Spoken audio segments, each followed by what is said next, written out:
तो फिर आता है 2024 में कितने व्यक्तियों को पद्म भूषण से सम्मानित किया गया है।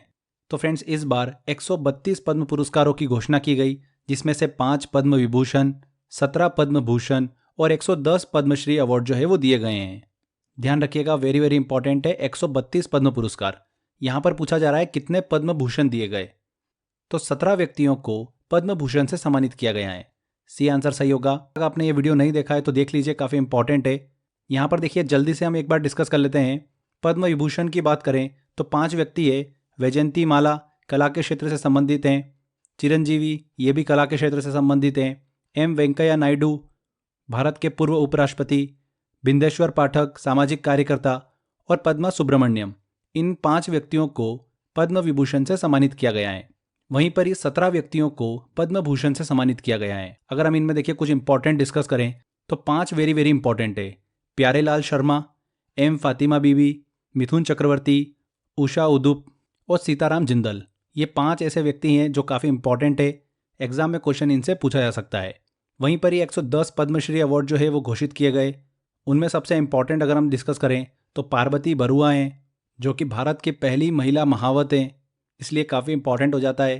इसके अलावा रोहन बोपन्ना, इनको पद्मश्री दिया गया। और जोशना चिनप्पा, ये 3 काफ़ी इंपॉर्टेंट है, इनको आप दिमाग में ज़रूर रखिएगा।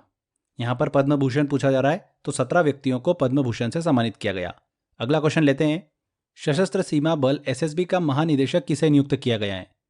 तो फ्रेंड्स आईपीएस अधिकारी दलजीत सिंह चौधरी को सशस्त्र सीमा बल एसएसबी का महानिदेशक नियुक्त किया गया है। दलजीत सिंह चौधरी को रश्मि शुक्ला के स्थान पर नियुक्त किया गया है। दलजीत सिंह चौधरी का सशस्त्र सीमा बल एसएसबी का महानिदेशक के तौर पर जो कार्यकाल होगा वो 30 नवंबर 2025 तक रहेगा।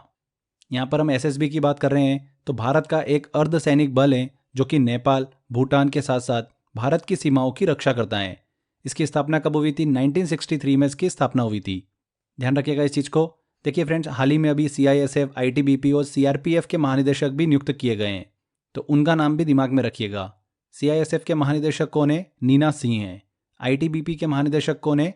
राहुल रसगोत्रा हैं। वहीं सीआरपीएफ के महानिदेशक कौन है? निश दयाल सिंह हैं। यहाँ पर डी आंसर बिल्कुल सही होगा, दलजीत सिंह चौधरी। आगे बढ़ने से अगला क्वेश्चन लेते हैं। भीमराव अंबेडकर की प्रतिमा स्टैच्यू ऑफ सोशल जस्टिस का किस राज्य में अनावरण किया गया? तो हाल ही में आंध्र प्रदेश के मुख्यमंत्री जगन मोहन रेड्डी ने आंध्र प्रदेश के विजयवाड़ा में स्टैच्यू ऑफ सोशल जस्टिस का अनावरण किया है। स्टैच्यू ऑफ सोशल जस्टिस जो है ये भीमराव अंबेडकर की प्रतिमा है। इस प्रतिमा की कुल ऊंचाई जो है वो 206 फीट है। भारत की अगर कुछ अन्य मूर्तियों को डिस्कस करें तो स्टैच्यू ऑफ यूनिटी जो है वो गुजरात में है। Statue of oneness Madhya Pradesh में है, जो कि आदि शंकराचार्य की मूर्ति है। स्टैच्यू ऑफ इक्वालिटी हैदराबाद में है। Statue of belief Lord Shiva की मूर्ति है, जो कि नाथद्वारा राजस्थान में है।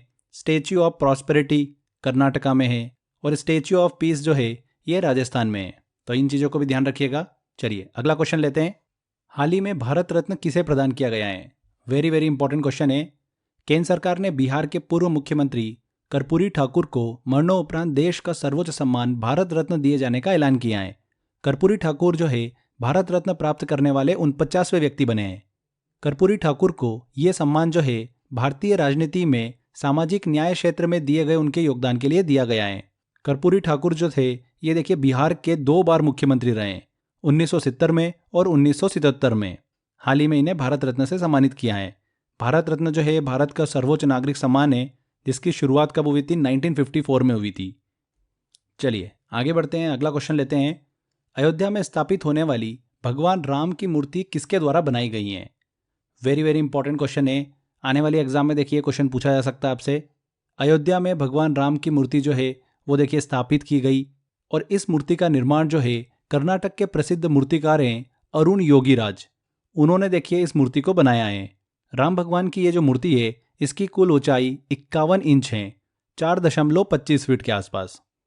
ध्यान रखिएगा फ्रेंड्स, अयोध्या में स्थापित होने वाली भगवान राम की मूर्ति जो है वो किसने बनाई है? अरुण योगीराज ने बनाई है। B answer. शिक्षा मंत्रालय ने कितने वर्ष से कम आयु के विद्यार्थियों के कोचिंग केंद्र में प्रवेश पर रोक लगा दी है? फ्रेंड्स, हाल ही में शिक्षा मंत्रालय ने रेगुलेशन ऑफ कोचिंग सेंटर्स 2024 के दिशा निर्देश जो है वो जारी करें, जिसके अनुसार कोई भी कोचिंग सेंटर जो है 16 वर्ष से कम उम्र के विद्यार्थियों का नामांकन नहीं करेगा। साथ ही में यह भी मेंशन किया गया कि विद्यार्थियों का नामांकन जो है वो माध्यमिक विद्यालय परीक्षा के बाद ही किया जाना है। ये जो दिशा निर्देश है छात्रों से अत्यधिक फीस वसूली, तनाव के चलते जो आत्महत्या के केस देखने को मिल रहे हैं, आग और अन्य दुर्घटनाओं के कारण जान जाने वाली घटनाएं, इनको ध्यान में रखते हुए लिए गए हैं। तो ध्यान रखिएगा फ्रेंड्स, 16 वर्ष से कम आयु के विद्यार्थियों के कोचिंग केंद्र में प्रवेश पर रोक लगा दी गई है। ए आंसर यहाँ पर सही होगा।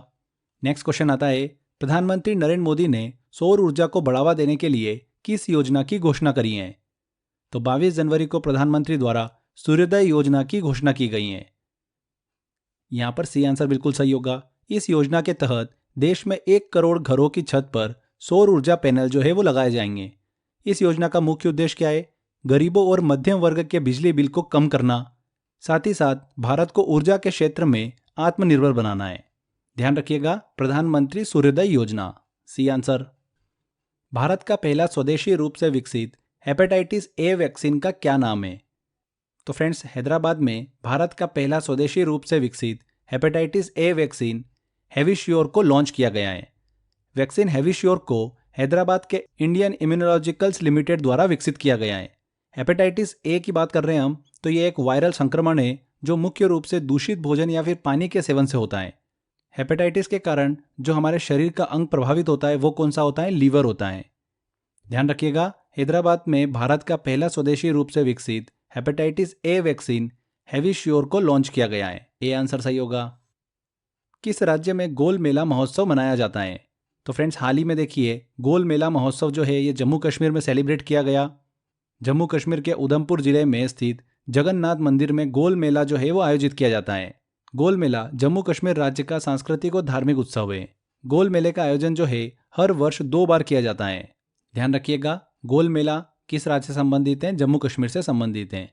जम्मू कश्मीर के देखिए और भी इंपॉर्टेंट मेले हैं, जैसे खीर भवानी मेला, या उत्सवों में डिस्कस करें तो ट्यूलिप उत्सव, शिकारा उत्सव, गुरेज उत्सव, ये सब जम्मू कश्मीर में सेलिब्रेट किए जाते हैं। तो इन चीज़ों को भी ध्यान रखिएगा।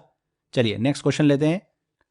पॉली उमरीगर पुरस्कार 2023 किसे दिया गया है? तो फ्रेंड्स, हाल ही में है शुभमन गिल को। साथ ही में सीके नायडू पुरस्कार लाइफ टाइम अचीवमेंट पुरस्कार जो है ये दिया गया है रवि शास्त्री को। देखिए 2019-20 से लेकर अभी 2024 तक पॉली उमरीगर अवार्ड जो है ये घोषित नहीं किए गए थे। सारे अवार्ड जो हैं इतने सालों के वो एक ही साथ घोषित किए गए। तो अगर हम देखिए 19-20 की बात करें तो ये अवार्ड दिया गया मोहम्मद शामी को। 2020-21 की बात करें तो रविचंद्र अश्विन को दिया गया। 2021-22 के पॉली उमरीगर अवार्ड की बात करें तो जसप्रीत बुमराह को दिया गया। और 2023 के लिए पॉली उमरीगर पुरस्कार जो है ये दिया गया शुभमन गिल को। तो एग्जाम में कहीं से भी पूछा जा सकता है, इन सब चीज़ों को दिमाग में रखिएगा। पॉली उमरीगर अवार्ड की बात करें तो सर्वश्रेष्ठ पुरुष क्रिकेटर को यह अवार्ड जो है वो प्रदान किया जाता है। इस पुरस्कार की शुरुआत जो है 2006-07 से हुई थी और इसके पहले विजेता कौन थे? सचिन तेंदुलकर थे। सर्वाधिक बार देखिए इस पुरस्कार को विराट कोहली ने अपने नाम कर रखा है, 5 बार। ठीक है फ्रेंड्स, तो यहाँ पर पूछा जा रहा है पॉली उमरीगर पुरस्कार 2023 किसे दिया गया? शुभमन गिल को दिया गया। अगला क्वेश्चन लेते हैं। 24 जनवरी को कौन सा दिवस मनाया जाता है? तो फ्रेंड्स, राष्ट्रीय बालिका दिवस जो है हर साल 24 जनवरी को मनाया जाता है। राष्ट्रीय बालिका दिवस की शुरुआत कब हुई थी? 2008 में हुई थी। इसका उद्देश्य क्या है? बालिकाओं को उनके अधिकारों के प्रति जागरूक करना, बालिकाओं के साथ होने वाले भेदभाव के बारे में भी सभी लोगों को जागरूक करना है। ध्यान रखिएगा, 24 जनवरी को सेलिब्रेट किया जाता है राष्ट्रीय बालिका दिवस। विंग्स इंडिया 2024 में सर्वश्रेष्ठ हवाई अड्डे का पुरस्कार किसने जीता है?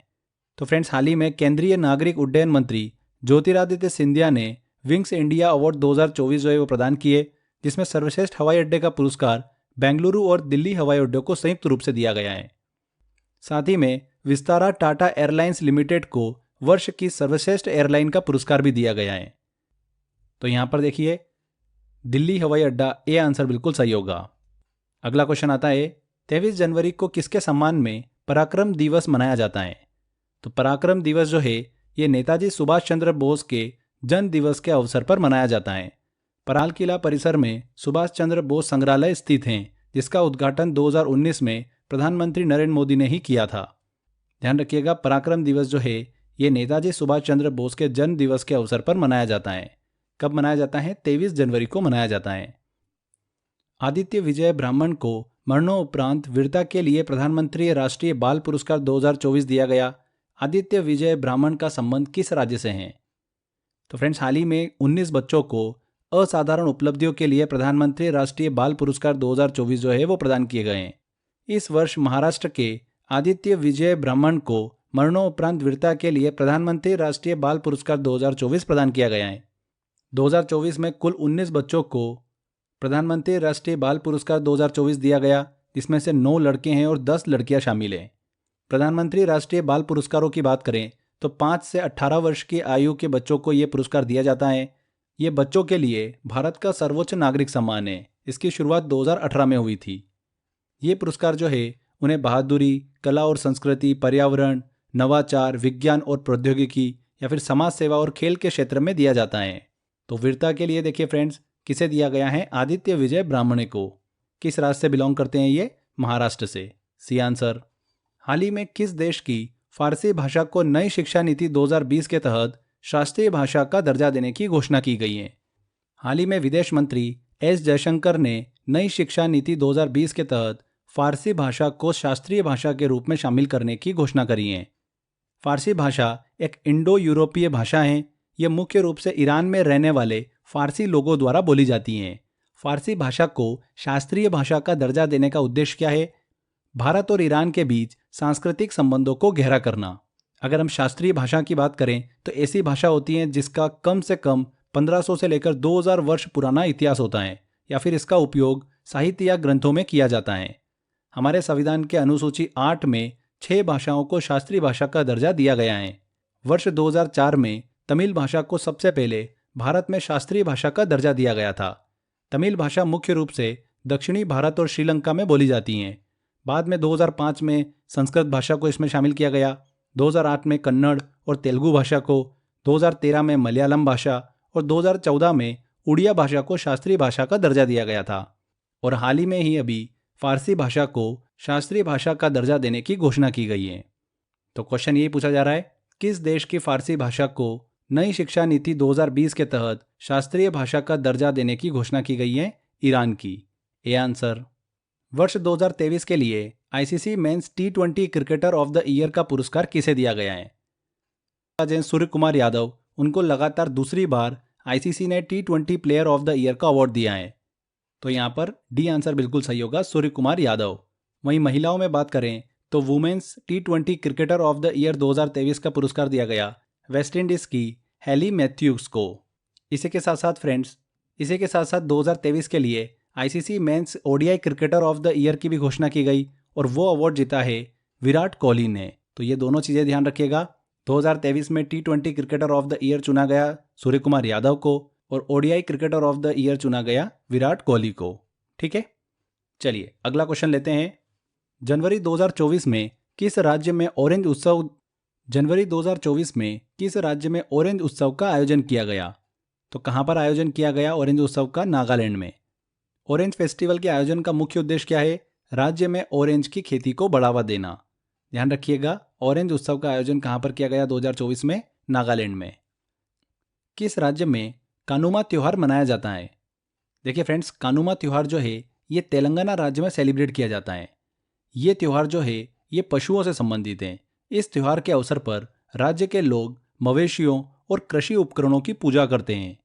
हिंदू पौराणिक मान्यताओं के अनुसार यह त्यौहार जो है भगवान कृष्ण के सम्मान में मनाया जाता है, क्योंकि कृष्ण भगवान ने ही गोकुलम गांव के लोगों को बाढ़ से बचाया था। तो ध्यान रखिएगा फ्रेंड्स, कानुमा त्यौहार जो है ये किस राज्य में सेलिब्रेट किया जाता है? तेलंगाना राज्य में सेलिब्रेट किया जाता है। तेलंगाना राज्य के बहुत सारे ऐसे इंपॉर्टेंट त्यौहार हैं जो एग्जाम में पूछे जाते हैं, जैसे बोनालू उत्सव, बतुकम्मा महोत्सव और चित्रम्मा जतारा। ये वो उत्सव हैं जो तेलंगाना राज्य में सेलिब्रेट किए जाते हैं। चलिए आगे बढ़ते हैं, अगला क्वेश्चन लेते हैं। संयुक्त राष्ट्र महासभा के 78वें अधिवेशन के अध्यक्ष कौन है? तो संयुक्त राष्ट्र महासभा के 78वें अधिवेशन के अध्यक्ष कौन है? Dennis Francis. चर्चा में क्यों रहे? क्योंकि 22 से लेकर 26 जनवरी तक ये भारत यात्रा पर रहे। यात्रा के दौरान डेनिस फ्रांसिस और भारतीय विदेश मंत्री एस जयशंकर के मध्य काफ़ी ज़्यादा देखिए मुद्दों पर चर्चा हुई। डेनिस फ्रांसिस जो है 26 जनवरी को महाराष्ट्र गणतंत्र दिवस परेड में भी देखिए मुख्य अतिथि के रूप में शामिल हुए थे। तो इस वजह से देखिए काफ़ी ज़्यादा सुर्खियों में रहे। ध्यान रखिएगा, संयुक्त राष्ट्र महासभा के 78वें अधिवेशन के अध्यक्ष कौन है? डेनिस फ्रांसिस हैं। ए आंसर सही होगा।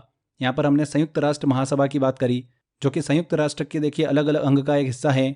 संयुक्त राष्ट्र के 6 अंग हैं, महासभा, सुरक्षा परिषद, आर्थिक व सामाजिक परिषद, सचिवालय, अंतर्राष्ट्रीय न्यायालय और संयुक्त राष्ट्र न्यास परिषद। तो इन्हीं 6 अंगों में से एक अंग है संयुक्त राष्ट्र महासभा, जिसके 78वें अधिवेशन के अध्यक्ष कौन है? डेनिस फ्रांसिस हैं। चलिए आगे बढ़ते हैं, अगला क्वेश्चन लेते हैं। टेनिस मेंस डबल्स रैंकिंग में प्रथम स्थान पर पहुंचने वाले सबसे उम्रदराज खिलाड़ी कौन है? तो फ्रेंड्स, भारत के Rohan Bopanna tennis men's doubles ranking में प्रथम स्थान पर पहुंचने वाले सबसे उम्रदराज खिलाड़ी बन गए हैं। यहाँ पर रोहन बोपन्ना बिल्कुल सही आंसर होगा, सी आंसर। रोहन बोपन्ना से पहले अमेरिका के राजीव राम जो है वो अक्टूबर 2022 में 38 साल की उम्र में मेंस डबल रैंकिंग में नंबर 1 पर बने थे। अब उनका स्थान जो है रोहन बोपन्ना ने ले लिया है। रोहन बोपन्ना को 2018 में अर्जुन अवार्ड से सम्मानित किया गया था और 2024 में ही इन्हें पद्मश्री से भी सम्मानित किया गया है। तो उस नज़रिए से काफ़ी इंपॉर्टेंट है, ध्यान रखिएगा। Rohan Bopanna tennis men's doubles ranking में प्रथम स्थान पर पहुंचने वाले सबसे उम्रदराज खिलाड़ी बन गए हैं। आपसे ये भी पूछा जा सकता है एग्जाम में कि रोहन बोपन्ना हाल ही के दिनों में सुर्खियों में रहे, किस खेल से संबंधित हैं? तो ध्यान रखिएगा, टेनिस से संबंधित हैं। हाल ही में किस देश का मून स्नाइपर मिशन चंद्रमा पर उतरा है? तो जापान का मून स्नाइपर मिशन जो है वो चंद्रमा पर सफलतापूर्वक लैंड हुआ है। इसी लैंडिंग के साथ ही जापान जो है वो अमेरिका, रूस, चीन और भारत के बाद चंद्रमा पर उतरने वाला 5वां देश बन गया है। जापान की अंतरिक्ष एजेंसी जो है जाक्सा, उसके अनुसार मून स्नाइपर मिशन के स्लिम लैंडर ने चंद्रमा की सतह पर सॉफ्ट लैंडिंग करी है। इस मून स्नाइपर मिशन को जाक्सा के द्वारा 7 सितंबर को चंद्रमा की सतह की जानकारी के लिए लॉन्च किया गया था। अलग अलग देशों के देखिए चंद्रमा मिशन जो है वो अलग अलग नाम से जाने जाते हैं। जैसे रूस का चंद्रमा मिशन जो है वो लूना के नाम से जाना जाता है, अमेरिका का अपोलो, चीन का चांगी, भारत का चंद्रमा मिशन और वहीं पर ही जापान का जो है ये मून स्नाइपर मिशन के नाम से जाना जाता है। ठीक है, चलिए आगे बढ़ते हैं। अगला क्वेश्चन आता है, चर्चा में रही मधिका भाषा भारत के किस क्षेत्र में बोली जाती है? तो फ्रेंड्स, दक्षिण भारत में चकलिया समुदाय द्वारा इस भाषा को बोला जाता है। ये भाषा जो है मधिका भाषा, ये लुप्त होने की कगार पर पहुंच गई है। भाषा मधिका का लुप्त होने का कारण क्या है? युवा पीढ़ी द्वारा मलयालम भाषा को अपनाया जाना। मधिका भाषा की कोई भी लिपि नहीं है, ये तेलुगु, कन्नड़ और मलयालम भाषा का मिश्रण है। ध्यान रखिएगा, चर्चा में रही मधिका भाषा जो है भारत के किस क्षेत्र में बोली जाती है? दक्षिण भारत की तरफ बोली जाती है। बी आंसर बिल्कुल सही होगा। एशियाई मैराथन चैंपियनशिप 2024 में किस भारतीय खिलाड़ी ने स्वर्ण पदक जीता है? तो भारत के मानसेन ने हांगकांग में आयोजित एशियाई मैराथन चैंपियनशिप 2024 में स्वर्ण पदक जीता है। इसी जीत के साथ ही मानसिंह जो है गोपी तोकानल के बाद एशियाई मैराथन चैंपियनशिप में स्वर्ण पदक जीतने वाले दूसरे भारतीय बन गए हैं। कौन? मानसिंह। बी आंसर सही होगा। एशियाई मैराथन चैंपियनशिप की बात कर रहे हैं तो हर 2 वर्षों में देखिए आयोजित होने वाली मैराथन प्रतियोगिता है। इस मैराथन की कुल लंबाई जो होती है वो 42 किलोमीटर के आसपास होती है। ध्यान रखिएगा, मानसिंह ने जीती है एशियाई मैराथन चैंपियनशिप 2024। नेक्स्ट क्वेश्चन लेते हैं, राष्ट्रीय पर्यटन दिवस 2024 की थीम क्या थी? तो हर साल देखिए 25 जनवरी को राष्ट्रीय पर्यटन दिवस मनाया जाता है। इसका उद्देश्य क्या है? पर्यटन का महत्व और भारतीय अर्थव्यवस्था में इसकी भूमिका के प्रति जागरूकता बढ़ाना। 2024 में इसकी थीम क्या थी? स्टेबल जर्नी, टाइमलेस मेमोरी, ये इस बार की थीम थी। डी आंसर बिल्कुल सही होगा। यहाँ पर ध्यान दीजिएगा, अगर हम विश्व पर्यटन दिवस की बात करें तो वो 27 सितंबर को मनाया जाता है। वहीं पर ही राष्ट्रीय पर्यटन दिवस जो है ये 25 जनवरी को मनाया जाता है। ठीक है, तो कंफ्यूज मत होइएगा। नेक्स्ट क्वेश्चन की तरफ चलते हैं। भारत का शेयर बाजार जो है, स्टॉक मार्केट जो है, पूंजीकरण मतलब मार्केट कैपिटलाइजेशन के आधार पर दुनिया में कौन से स्थान पर आता है? तो फ्रेंड्स, भारत जो है वो हांगकांग को पीछे छोड़ते हुए शेयर बाजार पूंजीकरण मार्केट कैपिटलाइजेशन के मामले में दुनिया का चौथा सबसे बड़ा शेयर बाजार बन गया है।